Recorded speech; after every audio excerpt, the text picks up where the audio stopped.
नमो भगवते रामकृष्णाय। जय तो स्वामी जी। आज गौरहाटी रामकृष्ण माठे 3 दिन व्यापी जे महती बात्सरिक अनुष्ठानेर आयोजन करा हयेछे सेई अनुष्ठानेर आजके तृतीय दिन भक्त सम्मेलन। प्रथम दिन आमादेर युव सम्मेलन अनुष्ठित हयेछे। सेई अनुष्ठाने प्राय आमरा 580 उपरे छात्र छात्री छिलो 20टा स्कूले। गत बछरे तार आगेर बछर छिलो 602 जन। गतकाल आमादेर स्वामीजीर जन्मतिथि छिलो 164तम स्वामीजीर जन्मतिथि, सेटी पालित हयेछे। এই দিনে প্রায় আমাদের 6000-এর উপরে লোক প্রসাদ পেয়েছে। সারাদিন পূজা অনুষ্ঠান ছিল এবং বিকালে আমাদের নানান অনুষ্ঠানের পর সন্ধ্যারতির পর নীলপীঠ শ্রীরামকৃষ্ণ আশ্রমের পরিচালনায় যাত্রাপালা অনুষ্ঠিত হয় সূর্যপুত্র কর্ণ। এই 2 দিনের অনুষ্ঠানের পর আজ সূচনা হয়েছে ভক্ত সম্মেলনের। সেই ভক্ত সম্মেলনে আজকে যারা মঞ্চে উপস্থিত আছেন দেখছেন আমাদের মহারাজরা এসেছেন আপনাদের কাছে মহতি সৎসঙ্গ দিয়ে আমাদের প্রত্যেকের জীবন যাতে সমৃদ্ধ হয় সেই চেষ্টায় আমাদের শাস্ত্রাদিতে যা লেখা থাকছে সবটা তো আমাদের পড়ার সময় নেই। সেই জন্যে সাধুসঙ্গের মাহাত্ম্য দিয়ে সৎসঙ্গের মাহাত্ম্য দিয়ে আমাদের জীবনকে সমৃদ্ধ করার জন্যে আজকে উপস্থিত আছেন।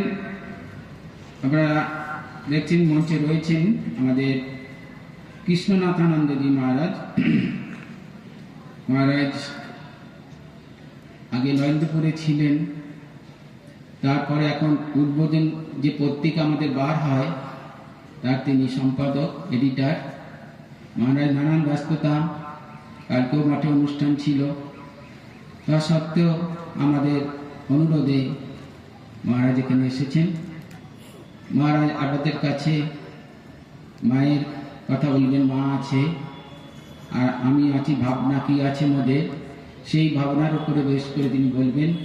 মহারাজকে আমরা স্বাগত শুভেচ্ছা জানাই আমাদের তরফ থেকে এবং আমার তরফ থেকে। মহারাজ সুন্দর করে আপনাদের কাছে মায়ের কথা বলবেন। আর আজকে আরেকজন মহারাজ আসবেন, এখনো আসেনি, এসে যাবেন। আটপুরের অধ্যক্ষ মহারাজ দেবপ্রিয়ানন্দজি, তিনিও ব্যস্ততার মধ্যে দিয়ে তার নতুন সবে আটপুরে এসেছেন। দেবপ্রিয়ানন্দজি অনেক জায়গার অধ্যক্ষ ছিলেন, এমনকি বিদেশেও ছিলেন, জামাইকায়, সাউথ আফ্রিকার। এবং আমাদের যে ট্রেনিং সেন্টার আছে বেলুরমাঠে, ব্রহ্মচারী ট্রেনিং সেন্টার কেন্দ্র, প্রশিক্ষণ কেন্দ্র, তারও তিনি প্রিন্সিপাল ছিলেন। তো সেই মহারাজও আসছেন। মহারাজকে আগে থেকে আমি স্বাগত শুভেচ্ছা জানিয়ে দিই, আর কি বলবেন, তিনি না শুনতে পাক, আপনাদের উদ্দেশ্যে জানিয়ে দিচ্ছি। তো সেই মহারাজও আসবে, মহারাজকেও আমরা শুভেচ্ছা ভালোবাসা জানাই।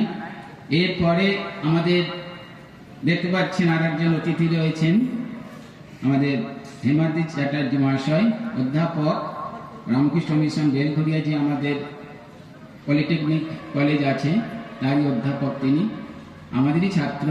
তা যাই হোক, হেমাদ্রিবাবু আমাদের আগেও 2বার বুঝি এসেছেন, আর একবার আসার কথা ছিল কিন্তু কোনো কারণে ওর সমস্যা হয়, সেজন্য আসতে পারেনি। সেই জন্য এবছর এসেছেন। তারও অনেক ব্যস্ততা, হ্যাঁ, প্রত্যেকেরই ব্যস্ততা থাকে। আপনাদের যেমন ব্যস্ততা দেখছেন, আমাদের 400 জনের উপরে এন্ট্রি করানো হয়েছে, এখনো দেখা যাচ্ছে যেন হাফও হয়নি মনে হচ্ছে। তো যাই হোক, সবারই ব্যস্ততা থাকে, সকল কাজে সময় পাই না, তোমাদের ডাকিতে পাই না সময়। তা যাই হোক, সময় তো আমাদের সবাইয়েরই আছে, সময় শেষ হয়ে যাচ্ছে। সময় আমাদের পরীক্ষিতের মাত্র 7 দিন সময় পেয়েছিল ভগবানের নাম করার জন্য। বললো শেষের 7 দিন আমি আর কোনো কাজ করব না, সৎসঙ্গ করব, ভাগবত শুনব। এবং তারপর জীবন যাবে। সে জানেন পরীক্ষিতের ঘটনা বলার কথা নয়, সময়ও আমারও সময় নেই, কারণ সময়টা অনেকটাই চলে গেছে, প্রায় 40 মিনিটের ওপরে আপনাদের অনুপস্থিতির জন্য আমরা শুরু করতে পারিনি। তা সেই জন্যে বেশি বিস্তারিত বলবো আর বলার দরকার নেই নাকি, তবুও বলি।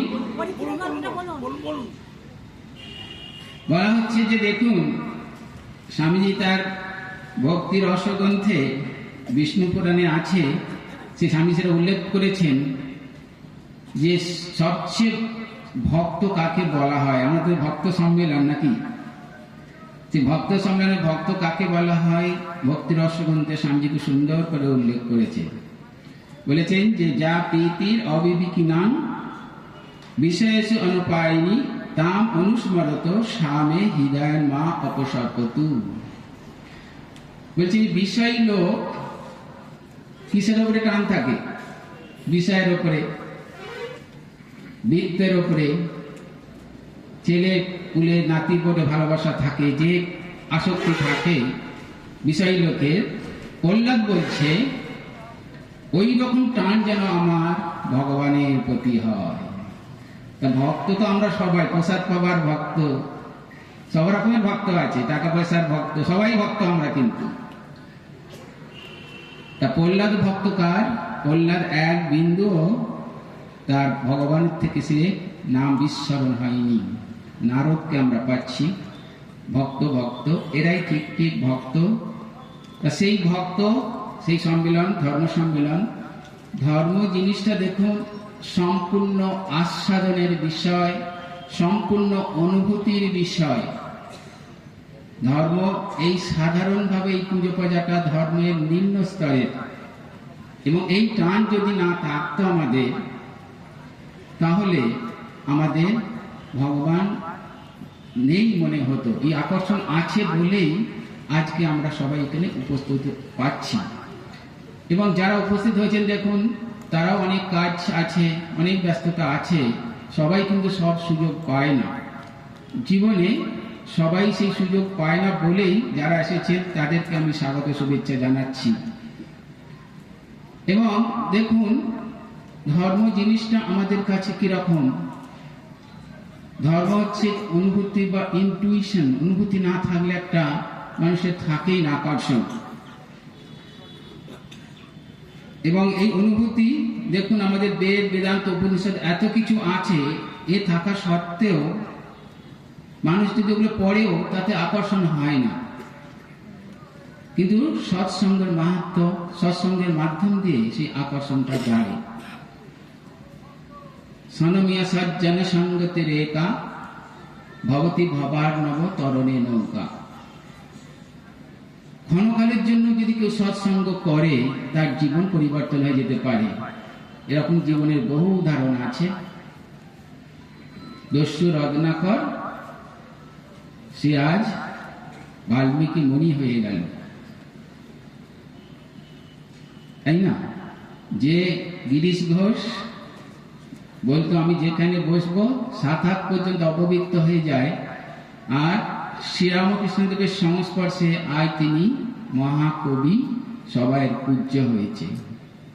জগাই মাধাই পাঁড় মাতাল, সেই পাঁড় মাতাল আজ আমাদের পূজ্য হয়েছে নিতাইয়ের সংস্পর্শে এসে, নিতাইয়ের মাহাত্ম্যে এসে। তাই আমরা সৎসঙ্গ করব, এই সৎসঙ্গের মাহাত্ম্য দিয়ে আমাদের জীবনকে সমৃদ্ধ করতে চাই। আর আমাদের এই মানব জন্ম খুবই দুর্লভ। কেন মানব জন্ম দুর্লভ? আমাদের পুরাণাদি শাস্ত্রে বলা হচ্ছে যে 80 লক্ষ জন্মের পরে তবেই নাকি মনুষ্য জন্ম হয়। স্বামীজি বলছেন মানুষ জন্ম যখন পেয়েছিস একটা দাগ রেখে যা, স্মৃতি রেখে যা, তোর জন্য সবাই যেন কাঁদে। আমরা যখন জন্মেছিলাম কেঁদেছিলাম তো। তুলসীদাস বলছে তুমি যখন জন্মেছিলে টাটা করে কেঁদেছিলে, অন্যরা কি করেছিল? হেসেছিল, কেউ শাঁখ বাজিয়েছিল, উলু দিয়েছিল। আর তুমি যখন জগৎ ছেড়ে চলে যাবে,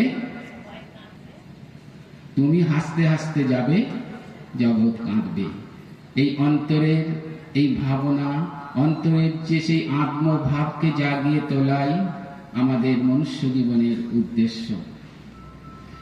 কারণ আমরা সবচেয়ে কাকে ভালোবাসি বলুন তো দেখি?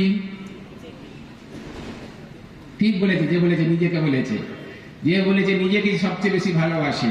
নিজেটাকে, তার শরীরটা মোটেই না, আমাদের ভিতরে যে অন্তরাত্মা আছে তাকে সবচেয়ে ভালোবাসি। যদিও আমরা সবচেয়ে ভালোবাসি সন্তানকে, বৃত্তকে, তাই তো, বৃত্ত মানে সম্পদকে ভালোবাসি, কিন্তু তার চেয়েও বেশি ভালোবাসি আমার নিজেকে। তা নাহলে অত ড্রেস পেন্ট করে কেন? নিজেকে বেশি সুন্দর রাখার চেষ্টা করে। এবং একটি ঘটনা বলে শেষ করি, কারণ সময় অনেক নিয়ে নিচ্ছি আমি, যে আমরা কেন নিজেকে সবচেয়ে ভালোবাসি, সন্তানকে আমরা বেশি অত ভালোবাসি না। আজকালে যদি দেখুন না, 2-3টে সন্তানের পরেও মা ছেড়ে ছেড়ে অন্যের সঙ্গে চলে যাচ্ছে, অদ্ভুত ব্যাপার। বাবাদের ক্ষেত্রেও তাই। তাই একটি ঘটনা বলে শেষ করছি, আমার আর বলছি না। একটি মা নাকি খুব দুর্ভিক্ষ হয়েছিল, এই ঘটনা সত্যি নাকি। তা দুর্ভিক্ষের সময় খেতে পাচ্ছে না, একবার অস্থির হয়ে উঠছে মানুষ। তখন কোনো জায়গায় রিলিফ করা হচ্ছিল, তা রিলিফেতে কার্ডটা করা হয়তো, তা কার্ড নাকি নিয়েছে। তা একটি মা সে তার সন্তানকে কোলে করে নিয়ে যাচ্ছে, নিয়ে গিয়ে রিলিফটা নিচ্ছে। রিলিফটা নেওয়ার পরে ওই যে সন্তানটি আছে কোলে, তার জন্য সে রিলিফটি নিয়েছে নাকি। নেওয়ার পরেতে কিছুক্ষণ পরে দেখা যাচ্ছে যে সন্তানটি ও কোলে করে নিয়ে এসেছিল, বলুন তো কি, সেই সন্তানটি ছিল মৃত, এবং সেই সন্তানটি রেখে সে চলে যায়। তাহলে খাবারটি কার জন্য নিয়েছিল? তাহলে জগৎ দেখুন কার জন্য সবচেয়ে ভালোবাসা তার থাকে। সেই জন্যে আজকের এই গৌরাটি রামকৃষ্ণ মঠ এই যে মহতী ভক্ত সম্মেলনের আয়োজন করেছে। আমাদের মহারাজরা আছে, হিমাদ্রবাবু আছে, আপনাদের কাছে সমৃদ্ধ করবেন আমাদের জীবন যাতে সমৃদ্ধ হয়। কারণ সুখ শান্তি আমরা চাই, কোথায় সুখ শান্তি পাই আমরা জানি না, সেগুলো আমরা জানবো আজকে। তাই মহতী ভক্তবৃন্দ যারা উপস্থিত আছেন সবাইকে স্বাগত শুভেচ্ছা জানাই। আমাদের যারা ভলেন্টিয়ার আছে, অন্যান্য যারা শুনছে, সবার উদ্দেশ্যে আমার স্বাগত শুভেচ্ছা ভালোবাসা জানাই রইল। সবাইকে নমস্কার। ওম শান্তি শান্তি শান্তি। হরি ওম তৎসৎ। শ্রীরামকৃষ্ণার্পণমস্তু।